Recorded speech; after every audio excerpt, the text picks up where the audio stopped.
"This is impossible," whispered Dr. Elena Vasquez as she stared at the brain scan results on her computer screen. After 20 years of studying neuroscience at Stanford University, she had never seen cognitive patterns like the ones displayed by Shai Gilgeous-Alexander during her groundbreaking research on elite decision-making. The data suggested that Shai's brain processed information in ways that defied everything science understood about human mental limitations. What Dr. Vasquez didn't know was that her impossible discovery was about to revolutionize neuroscience and change her entire understanding of human potential. The date was March 3, 2024. Dr. Elena Vasquez sat in her research laboratory at Stanford University's Department of Neuroscience, reviewing brain imaging data that had kept her awake for 3 consecutive nights. At 42 years old, she was one of the world's leading experts on cognitive performance under pressure, with over 200 published papers on decision-making, attention, and mental processing speed. Dr. Vasquez had spent the last 5 years developing a revolutionary brain imaging technique that could measure real-time neural activity during complex decision-making tasks. Her research had applications for military training, medical procedures, air traffic control, and any profession requiring split-second decisions under extreme pressure. But the data she was currently analyzing came from an unexpected source: a professional basketball player who had volunteered for her study after hearing about her research through a mutual connection at the University of Oklahoma. Dr.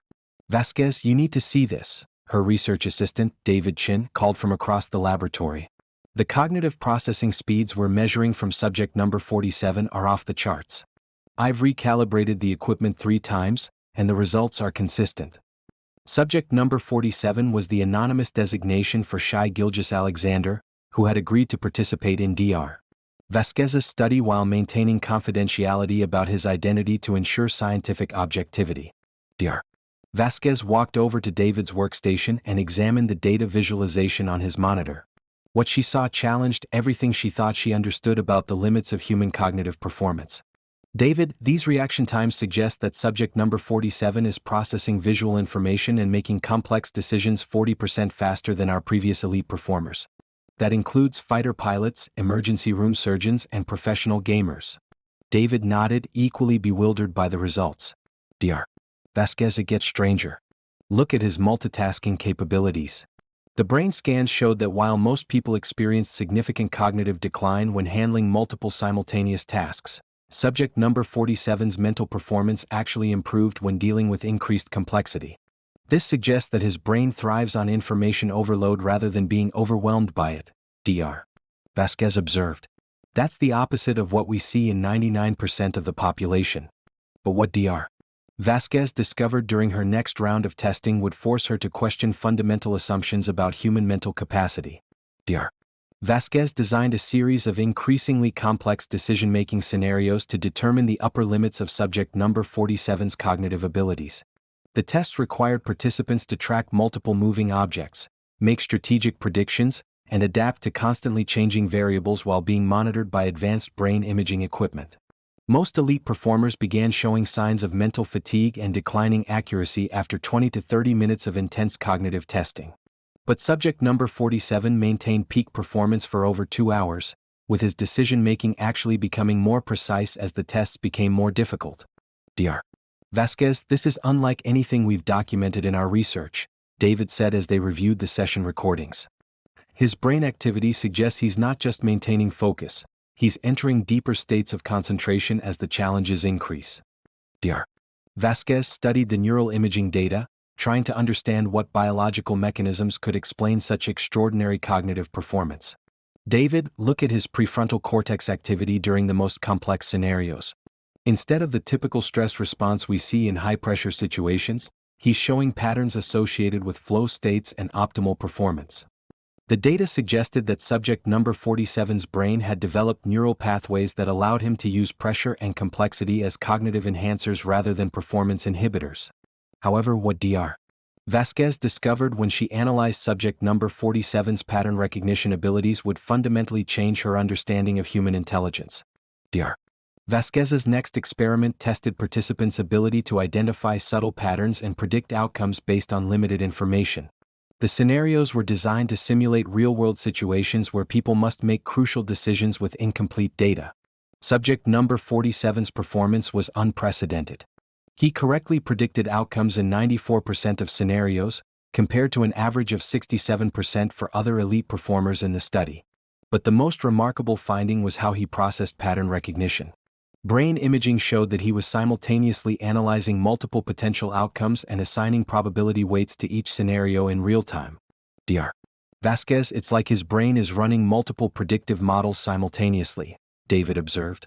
Most people can only focus on one or two possible outcomes, but he's tracking dozens of variables at once. Dr. Vasquez realized that subject number 47 wasn't just faster or more focused than other elite performers, he was using fundamentally different cognitive processes that she had never encountered in 2 decades of neuroscience research. David, I think we're looking at a brain that has rewired itself through years of training to process information in ways that exceed normal human parameters. But what Dr. Vasquez learned during her interview with subject number 47 about his mental training methods would provide insights that revolutionized her understanding of neuroplasticity. Dr. Vasquez arranged to meet with subject number 47 to discuss his cognitive training background and understand how he had developed such extraordinary mental capabilities. When Shai arrived at the laboratory for their interview, Dr. Vasquez was struck by his calm, thoughtful demeanor, exactly the kind of personality that her research suggested would produce optimal cognitive performance. Mr. Gilgeous-Alexander, your test results are unlike anything we've documented in our research, Dr. Vasquez began. I'm hoping you can help us understand how you developed these cognitive abilities. Shai's response revealed an approach to mental training that was both systematic and sophisticated. Dr. Vasquez, I've been working on mental performance since I was a teenager. Basketball requires you to process enormous amounts of information very quickly, where teammates are moving, what defenders are planning, how much time is left, what plays might work best. Shai explained that he had spent years developing visualization techniques, pattern recognition exercises, and concentration training that went far beyond typical athletic preparation. I realized early in my career that physical talent wasn't enough to compete at the highest level. The players who succeed are the ones who can think faster and more clearly under pressure. Dr.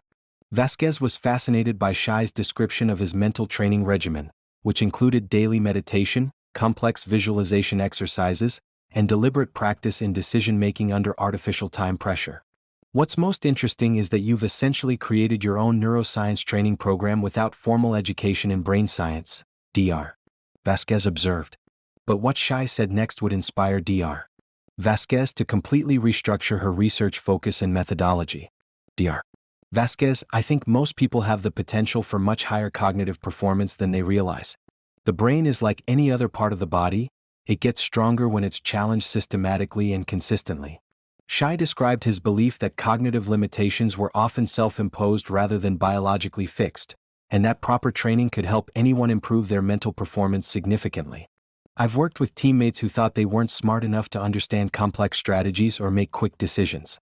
But when we practiced mental training together, they developed capabilities they didn't know they possessed. Dr. Vasquez realized that Shai's cognitive abilities weren't just genetic gifts. They were the result of deliberate, systematic training that could potentially be taught to others. However, what happened when Dr. Vasquez tried to replicate Shai's training methods with other research subjects would provide validation for theories that had been considered impossible.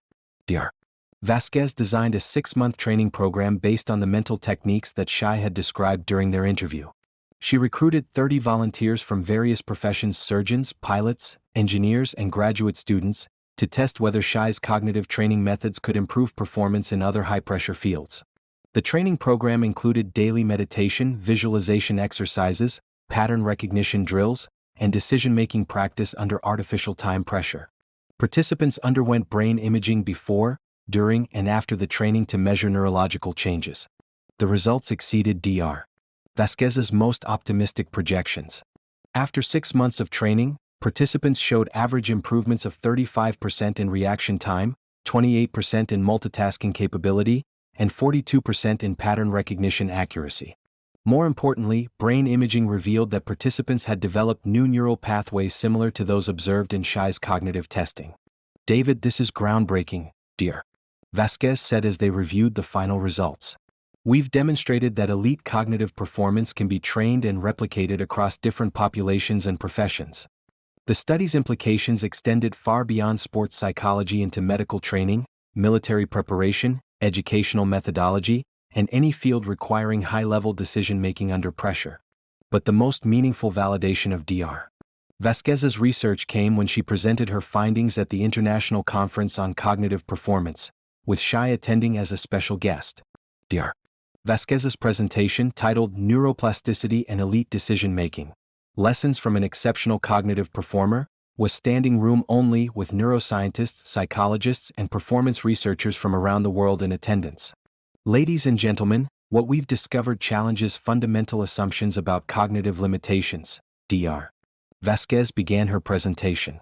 Our research subject demonstrated that the human brain can be trained to process information and make decisions at levels previously thought to be impossible.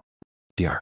Vasquez presented brain imaging data, performance metrics, and training protocols that documented Shai's extraordinary cognitive abilities and showed how similar capabilities could be developed in others. But the most powerful moment of the presentation came when Dr. Vasquez invited Shai to share his perspective on mental training and cognitive development. Dr. Vasquez and her team have used science to explain something that I've always believed intuitively, Shai told the audience of researchers. Every person has the potential for excellence that goes far beyond what they currently demonstrate. The key is understanding that mental performance, like physical performance, improves through systematic training. Shai described his philosophy that cognitive limitations are often assumptions rather than realities, and that proper training can help anyone access mental capabilities they didn't know they possessed. The most important thing Dr. Vasquez's research shows is that extraordinary performance isn't limited to a few gifted individuals. It's available to anyone willing to train their mind with the same dedication they would train their body. The presentation concluded with a standing ovation and dozens of follow-up questions from researchers who wanted to incorporate Shai's training methods into their own studies. However, the most significant impact of Dr. Vasquez's research came from its practical applications in high-stakes professions. Medical schools began incorporating Dr. Vasquez's cognitive training protocols into their surgical residency programs, resulting in measurably improved performance during complex operations. Military training facilities adopted the mental preparation techniques to enhance decision-making capabilities among pilots, special forces operators, and command personnel. Educational institutions used the research to develop programs that helped students improve focus, pattern recognition, and test performance under pressure. But perhaps the most meaningful outcome was the Vasquez Gilgeous-Alexander Institute for Cognitive Performance, a research center dedicated to studying and developing human mental potential. The institute, funded jointly by Stanford University and Shai's Foundation, became the world's leading facility for research on cognitive enhancement and mental training methodologies. Dr. Vasquez served as the institute's director, while Shai provided funding and served as a research consultant, sharing insights from his continued mental training and performance optimization. Elena, when I first volunteered for your study, I thought I was just helping with basketball-related research, Shai said during the institute's opening ceremony. I had no idea we were going to discover principles that could help people in so many different fields. Dr.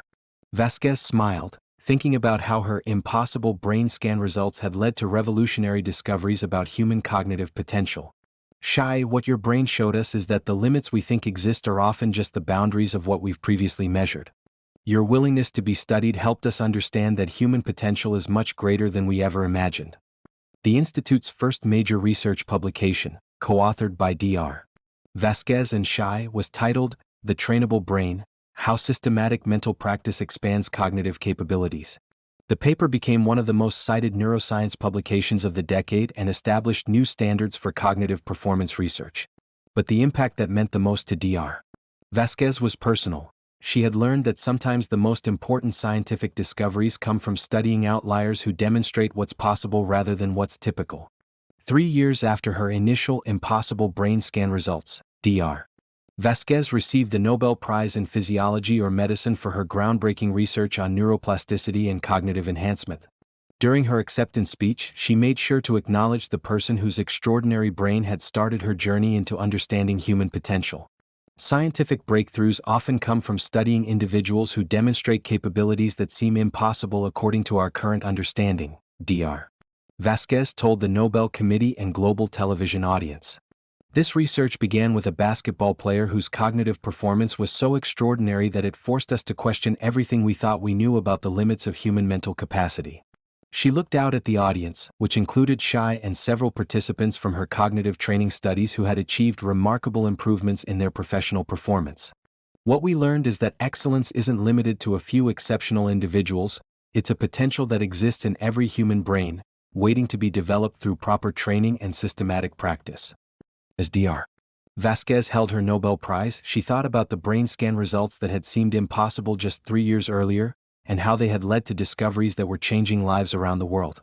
The professor who had studied Shai's brain learned that sometimes the most important research questions come from results that don't fit existing theories, and that true scientific progress happens when we're willing to let extraordinary individuals teach us what human potential really looks like. And in laboratories around the world, where researchers were using Dr. Vasquez's training methods to help people access cognitive abilities they never knew they possessed, they understood that the greatest discoveries often come from studying not what's normal but what's possible.